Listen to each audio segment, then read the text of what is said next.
For chemist Lee Cronin, chemistry is all about discovery. And despite methods and techniques that have developed leaps and bounds over the centuries, for Lee, the process of discovery is still all about the journey. It's very difficult when you ask a chemist in the lab to go discover something. It's a bit like asking someone to go in a boat now and find a new continent. Something invariably goes wrong and more interesting happens, and then we follow that up. And I think that is the point where conventionally a lot of discoveries are made today. But despite his love of the voyage, Lee thinks it's time to change up the process.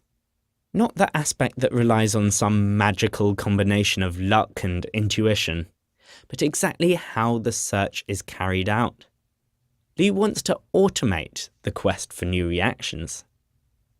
Machines already exist to automate certain tasks in chemistry, but they tend to follow specific programming and recipes rather than searching for new discoveries.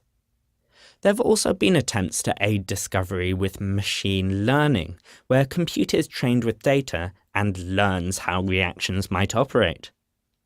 Lee wanted to make a machine that could learn and carry out tasks. I called him up to find out more.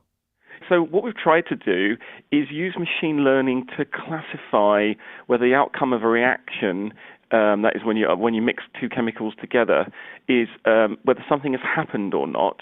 And then you can use that as a basis to then, navigate around, if you like, your new chemical space, or sail your yacht around your unknown islands and map them. And your machine isn't just learning, it's doing experiments. Yeah, we do three crucially important things. Number one, we start with an empty database, except just it knows the ingredients that we have at our disposal. Number two, it just randomly selects the ingredients, the chemicals to add together, so it has no bias. And number three, it does this in real time. So it actually decides what to do and then mixes the chemicals together and watches what happens. When we say it in these sentences, we're actually talking about a robot. Can you describe what this robot is? Because it's not like some kind of humanoid thing sitting at a chemistry lab table, right?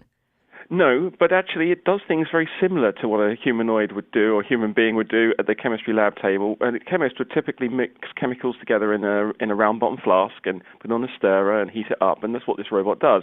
You plug the chemicals into the robot and it moves those chemicals as liquids in a solvent to the reactor, and then the reaction happens and then the robot automatically takes a sample and moves it to a detector. And it's basically like a human being using its eyes or your ears, so it happens really quickly and seamlessly. So is this really a closed system? Is this doing everything, or is there still need for human input at some stage? Oh yeah, the human is crucial. This is not about replacing the human. So what this robot does is just a labor-saving tool. The robot is only as good as the chemist that's trained it. Well, the robot would do the experiment, and the chemist would tell the robot whether the outcome of the experiment was reactive or unreactive, so whether something happened or not. And so the robot would then start to guess after a while, and then the human would go, "Yep, you're right," and then there gets to a crucial point where it's done about 10% of the possible combinations. It is able to predict what will happen next, and it just speeds up our ability to discover new reactions and new molecules. Human time is limited, and so if one of the things the robot can do is basically do reactions the human doesn't have time to do and would normally discard. It can do about 36 reactions a day, and a chemist would only typically do maybe 3 or 4 such reactions a day. We've described how the process works, but have you actually managed to find anything novel with this robot? I'm pretty happy to say that I think I could convince maybe 9 out of 10 chemists that the robot had done some reactions where the outcome couldn't be predicted beforehand, and that's, for me, really exciting. Robots and automated machines are already used in chemistry, in industry. Just how different is the system that you're using here from the kind of robots that might exist in other contexts in chemistry? What's different about our system is its integration and the fact it searches for reactivity.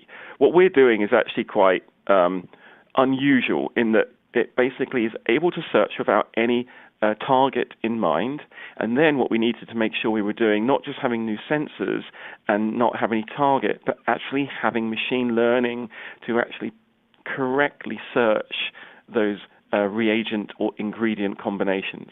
What actual applications will these differences be useful for?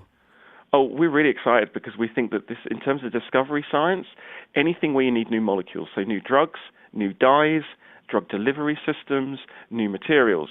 Now, there's a problem when you're discovering, when you don't know what you're looking for. So the next thing that we're going to do is add another little sensor, but this sensor onto this will then have a desire and say, right, we want to find, I don't know, the bluest blue thing. So now let's not just look for new stuff, but it has to be new and blue.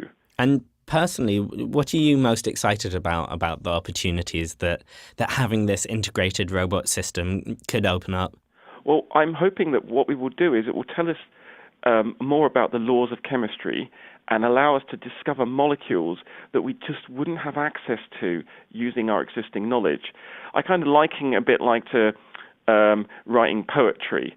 Shakespeare was really interesting writing poetry and verse because he invented new words. What I'm interested in this robot, seeing what they do, is able to invent new reactions. Then those reactions can be translated back to the normal chemistry language, and then the chemist is able to use those new reactions to make new molecules. For me, that's super exciting.